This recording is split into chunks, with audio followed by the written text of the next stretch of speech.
नाज़रीन, आज हम दूसरे मुल्क का विज़िट करके यहाँ मालमो तशरीफ़ लाए हैं। मालमो का मौसम बहुत अच्छा है, ठंड नहीं है, बारिश भी होती है, साथ धूप निकल आती है।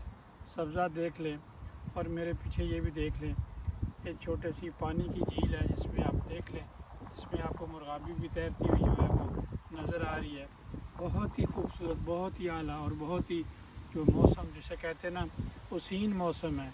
हसीन मौसम है, बादल हैं आसमान पे छाए हुए हैं, हवा चल रही है, ठंडी ठंडी हवा चल रही है। उसके अलावा ये जो मौसम के बादल भी आने वाले हैं, तो मैं कहूँगा कि इस तरह झील की तरफ देखें। ये छोटी सी झील है, इसमें जो है वो परिंदे परिंदे बल्कि मुर्गा भी है, इसको खाते भी हैं, हलाल भी है, लेकिन इनका घोंसला है। ये पीछे देखें, एक जंगल का है, एक छोटा सा जंगल है। जंगल छोटे से मुराद मेरी है कि आप इसमें कम घंटा चलते रहें तो ये छोटा सा एरिया भी जो है आप इसको ख़त्म नहीं कर सकते। आप खुद छोटे का अंदाज़ा लगा लें। मैं आपसे इजाज़त चाहूँगा क्योंकि सफ़र में थका हुआ, फिर इंशाल्लाह आपसे मुलाकात होगी। हाजी असलम महर साहब को मेरा सलाम।